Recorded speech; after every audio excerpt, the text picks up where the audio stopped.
any kind of role which starts with the term product, it is going to be a very important role in future. First year, I got 4 D grades. Oh. I just passed MTS 101 by 9 marks. Oh. I studied with the expectation that now whatever I do, like my CPI is going to go like above 6.2, right? And that time I felt bad for some time that, I was rejected.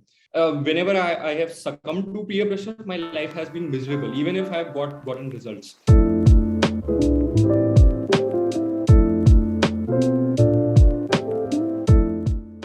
Hi everyone, I'm Vipul Shankpal, and today with me I have Pratyush Rai.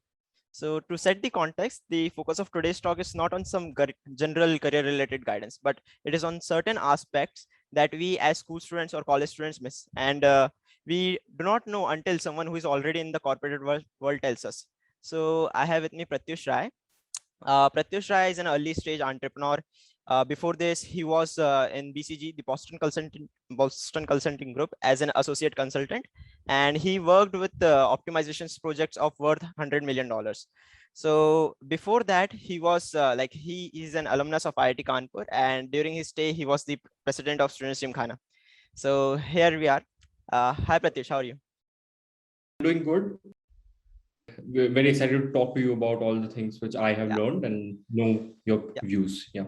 Start from the fundamentals. Whenever someone takes any career related, choose their subjects, choose their field of engineering or the major that they want to go in. So what is the future?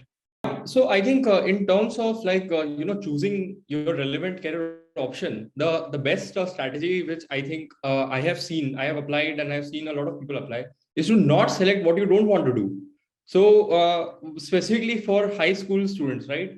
I mean, there is, of course, this very clear hierarchy in terms of science followed by commerce, followed by arts. And even in science, like there is a hierarchy of what is regarded as cool, what is regarded as not cool.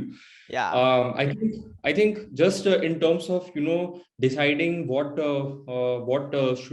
one should do in high school, my 2 cents is very straightforward. Don't do what you don't want to do. So if science is something people don't like, you don't like specifically, then don't pursue it. It might be that for your family, your friends, your peers in schools, they have a different viewpoint. They are pushing you to pursue it based on career prospects and all. But if it does not make sense to you, if it does not feel like you would do good in it, if it does not feel if you do not feel very natural about it, then it does not make sense for you to pursue. That's very straightforward response to what people should do in high school in terms of deciding which career they want to pursue. One thing that we keep in mind is to know the future, whatever field we choose, we want to know its scope. So what do you think, what are the career that are going to be the leading ones in the next decades? Yeah, so it depends from what point of view we are looking at. If you look from professional financial career point of view, and I am talking in terms of what are the new roles which are going to come up, then I think we need to first understand what is the context and what is the kind of world we are living in.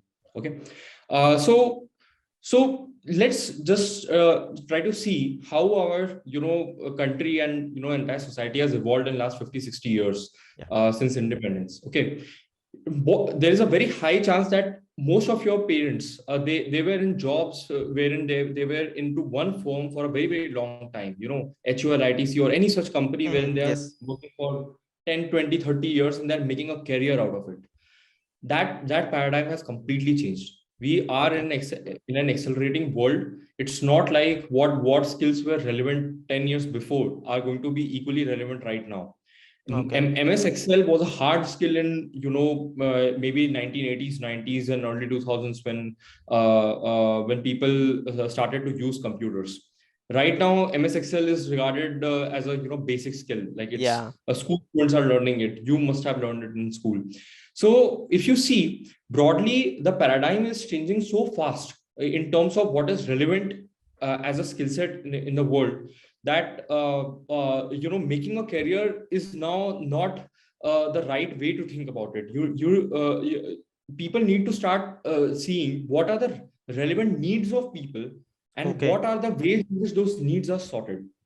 So broadly, when you look at the future set of careers, you need to start looking at needs. What Hmm. does this mean specifically? Now, this is too abstract. This is like, not going to give me some sort of an help on deciding what is going to be my career. Let's say for, you are an engineering student and you're looking at this video.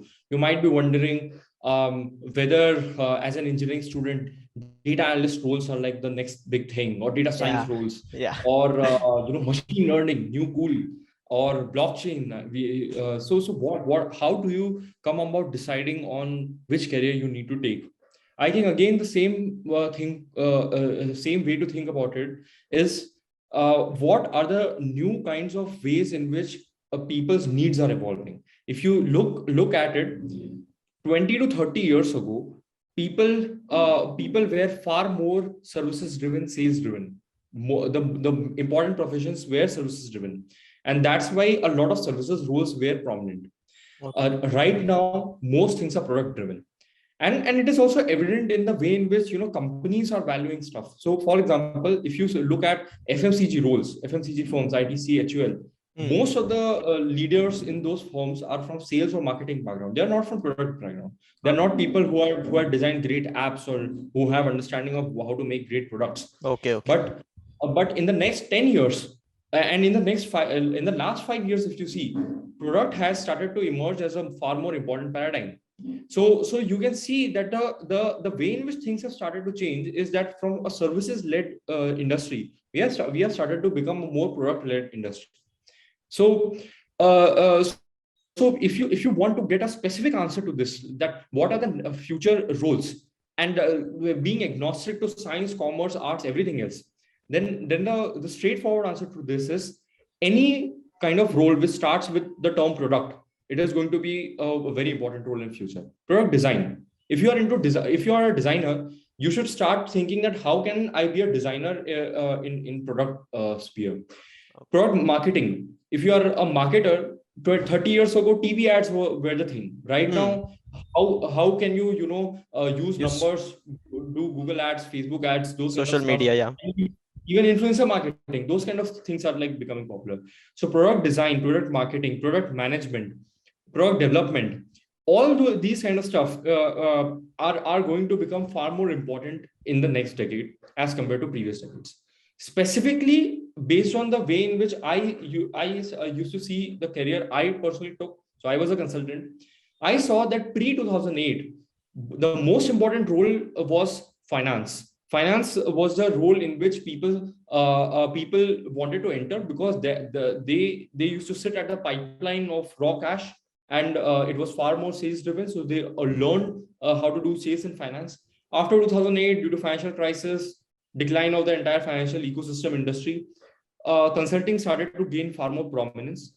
I think this decade was ruled primarily by consulting. If you Consultancy. see from a non-tech background, from a MBA background, and I think the Okay. next decade is going to be ruled primarily by product, because that is now becoming the more important paradigm. What is going to happen after that, we need to wait. But it is an evident fact right now that product is becoming the more important paradigm in the next decade, because of the evolution of consumer needs, from a services based needs to a product based need. Yeah, sure. I understand that. Like how the rise of Facebook, Instagram, and that happened. Yeah. Yes, Product-led exactly. companies. Yeah. So you also mentioned about like your days in Boston Consulting Group, like you were a consultant. So can you Yeah, share some experience, like what is consultancy, how the world looks like from that perspective? yeah. So basically, consultancy is like, there are product makers, product sellers, who are practically our clients. They face certain problems, primarily related to making or selling. So whether they are not being able to make things in a more cheaper and effective way, or whether they are not able to sell things to their right target consumer in the right manner with the right pricing and those kind of stuff, right? So as a consultant, our job is to analyze their problems and try to see what they can do better Okay. using their knowledge. So it's Okay. not like that we come to them as saying that, okay, we know your industry better than you. No, we know the problems your industry faces. We know certain things which your market leaders in those industries do, how they do it, why they do it. We are in a way your business doctors. That's the best way Okay. to like put it. Yeah. Okay. Yeah. The disease is something the patient knows. They know that, okay, where it is, where there is pain in your body, Yeah. what is the particular thing which is actually the dis-ease in your body, right? And we look at that dis-ease in your business. We try to look at it from your perspective, listening to the customers, listening to basically our clients, understanding where where the dis-ease is in their business, and then we consult them on what they can do in order to improve it. So that's the basic way in which it Can works. we take an And example on some project you worked on? so basically, I'll give you an example that when COVID hit, okay, one of the clients I was working on, they were facing a severe cash crunch. Okay. And what is Okay. a cash crunch? So they had a very good business, profitable business, but they were running that business on credit. So they were giving their customers their product, and their customers were paying them after 1 or 2 months after they were able to sell the product. Okay. Okay. Okay. Understand. So it's like similar to how canteens in colleges or overall work. Like Yeah. you just tell them that, okay, add 40 rupees of this food on my name, and I'll Ah. pay you at the end of month, right? Yeah. Yeah. Sure. So when COVID hit, what happened was that suddenly the customers they were not able to make sales. So so then the canteen owner was not able to get money from their customers. Customers. Okay. So our client is like that canteen owner who was not able to get money from their customers because their customers were not having that money. Okay. Yeah. And what happened was that we because we were doing our business on credit, our client was doing their business on credit. So they were giving product for free and they were taking money at the end of month. They were facing a severe cash crisis, because of which their business was in a very bad situation. They were not able to run operations, not able to pay salaries to their employees because they Yes. didn't have cash. Yeah. Makes So sense. this is a very important business situation, the difficult business situation in which our client came in, and we basically helped them get out of that situation. So you can imagine that suddenly, all the students, they were not able to pay back to the canteen owners because of COVID or whatever it is. The canteen owner is not able to pay their employees. They are not able to pay to their suppliers, and they are in a bad situation. So the canteen owner hired us in some sense, and we Yeah. are helping them in navigating that situation. So that was the situation. Now the solution is, of course, like it can be a half-an-hour discussion on how we help them solve it. But these are the type of problems, business problems which a lemonade owner is facing. Those kind of same business problems would a very large company would also face. Yeah. Yeah. Customers are not buying their product. Their product is very expensive to make. They're not able to make profits, or their investors are demanding money, whatever it is, right? Okay. Yeah. So the similar problems are there. It's just that the precise details change, but broadly The problem a remains the limited same. Yeah. owner is also facing those Yeah. problems Yeah. which are similar faces. Yeah. So I understand. Like, business doctor is the right term to explain it. Like, Exactly. yeah. So Exactly. that makes a lot of sense. So you got the job just after graduation. Yeah. So like so how did IIT help you in overall like what were the experience at IIT? You were the president also, so what were the learning out of that?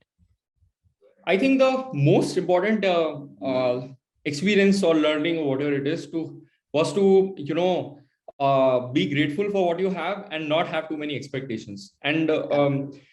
And if I see that most of the success I had in IIT, after IIT, whatever it is, like not too many successes, but still whatever I considered success, or other people considered, it was because just simple thing that I tried. So I think the most important thing which a lot of people start to sort of undermine is their own ability. The most Okay. important thing I Makes think is sense. that. So in terms of even before joining IIT, I never felt that I was a very, very good student. I was a good student, but in my 11th standard, I was not that great, like in terms of my rankings and studies. Fortunately, I survived that bad phase, and then later on I realized that at an aggregate level I'm good. Probably not good in the subjects in which in 11th I was not doing well, but broadly in the overall curriculum I was good, and that helped me in JEE. Okay. After that, like in IIT Kanpur, again, like in my first year, I never expected that I can, stand in elections and win elections so much, and that I could have gotten BCG. I had never even heard about it. Yeah. But the good thing is that that was not a major discouragement for me because my expectations were already pretty low. Just to give you certain context, I didn't get any A grade, and in my first year I got 4 D grades. Oh. I just passed MTS 101 by 9 marks. Oh. So that was my situation. Academically, I was extremely bad in my first year. Probably worst in civil engineering department. Yeah. Yeah, one of the worst set of people. Yeah. And then even in terms of extracurriculars, I was not that good. Like, I mean, it was not that I became like a very good all-rounder in extracurriculars and all. I tried all things, for some time, but I was not very good. But that was not a major deterrent. So fortunately, I chose civil engineering because I liked the subject. And I did not choose it because of certain aspirations related to job. I knew that in civil engineering the average packages was bad. Yeah. Everything was like not that good. So my expectations were already pretty low. And then in third semester, like because my expectations were so low, I was very comfortable having D grades. My CPI was 6.2 in first year. So I studied with the expectation that now whatever I do, like my CPI is going to go like above 6.2, right? It is not going to be so bad. Yeah, it's not going to be And good. just that having low expectation was such a superpower that I studied all in the right ways, like without having a lot of pain of exams and all. And I got 2 A stars in my third semester. Oh, and nice. I was like shocked that what the hell is going on in my life. Okay. I never got 1 A grade in my first year. First year, And then suddenly there's an A star. 2 A stars. Yeah. And then so that was a very important learning for me, that have low expectations and be grateful for whatever you have. Yeah, exactly. There are still far more people. There were people who are getting terminated at the end of first years. Four pointing and all, 4 point CPI and all. I was still 6 pointer, and I felt actually proud about it that I did not fail. So that was the level of expectations I had at that point. And then similarly, like in second year, I applied for internships. Not too much expectations. Got an internship. I did something into civil engineering. Realized it was not the very not something I was as excited about in practice as I was in theory. In a sense. Yeah, and then later on, again, internship season came in. I applied to a lot of banks. I was interested in banks. Did not get selected in 2-3 important banks wherein I was going into. I suddenly got an offer in Axis Bank. Like I still don't understand why they gave me the internship, because they literally asked me this question that at the end of my final interview in Axis, that what all technical skills do you have? Do you know deep learning, machine learning, this kind of language, Python, C, and all? Those buzzwords. So I did C. I can write recursion code. I can do loops. I can apply loops. Yeah. But I can learn. Okay. Yeah. And I literally said this, and I got an offer. Okay. Yeah. Now that was a 60%, 70%. It was a tech-driven role. I had to write code, and I just knew like basics of C. I joined in. I did something, and I still don't understand like why they gave me a PPO. Because I was not good at, like, I did not join Access for coding, but then I changed my project and somehow got something else, and that was less related to coding. I managed something. Some guy gave a good review of mine, and like I got a PPO. So and then like I sat for McKinsey, BCG, and all these companies. I was rejected at McKinsey, and that time I felt bad for some time that I was rejected. But then because of that, my expectations for BCG were extremely low. Then I got shortlisted in BCG, and I felt why did these guys shortlist me? Okay, I was one of the lowest CPI in BCG. There were other people who had like a very strong profile, great PORs, internships, PPOs in BCG as well. I respected them. I sat for BCG interview. Again, like somehow I got in. Like I don't understand exactly how. the interviews, no. But then the only thing which has really helped me is having low expectations and being grateful for Being whatever I have grateful got. for what you had. Yeah. Yes. Yeah, that makes a lot of sense. Yeah. So when we set low expectations, we give our best and see whatever comes. Hope for what the best. Yes, and I think because of having low expectations, people don't do things for impressing upon other people, Yeah, and that is yeah. a very important element. Like the good thing is I never applied for those jobs which I actually did not wanted to get into. So I've seen a lot of people who are extremely capable, very high CGPA, great internships, and they apply to all the firms and internships. They apply to tend to apply to all the firms and placements. Now I knew that a very technical job. Let's say if I apply to Goldman, it is going to be a waste of my time and their time. Yeah, Neither do makes I sense. like the job, nor does Goldman like to hire employees like me. Then why should I apply? And that kind of conviction one tends to only happen to have when they have low expectations. When you are so good that there are a lot of opportunities there for you, a lot of times you tend to choose opportunities which other people find are far more useful for you as compared to what you find are useful for you. So just make that choice yourself rather than being impressed upon by other people. Yeah, so there's a lot of peer pressure sometimes, which is the Yes, reason why yes. we choose other things. Exactly. And it's not like I am also immune to that. There is peer pressure for everyone. It's just to be conscious about it to a certain degree. Hmm. And the again, for me, the framework has always been this, that whenever I have succumbed to peer pressure, my life has been miserable, even if I have gotten results. Yeah, So in order to like optimize for my own happiness, I try to be conscious about it. yeah, It's impossible to completely sort of subdue it, but just being conscious about it helps subduing it to a very big extent. yeah. Like you And make I sense. didn't apply to any sort of technical roles. That was a good thing because of which my time was less wasted, their time was less wasted, company's time. In Access, I got to do technical work, but in my interview, I was honest about it. I did not tell them that I know machine learning and those kind of stuff. I did some linear regression and all basic kind of coding in Access, but like it was so simple that it did not felt that I was in a technical role.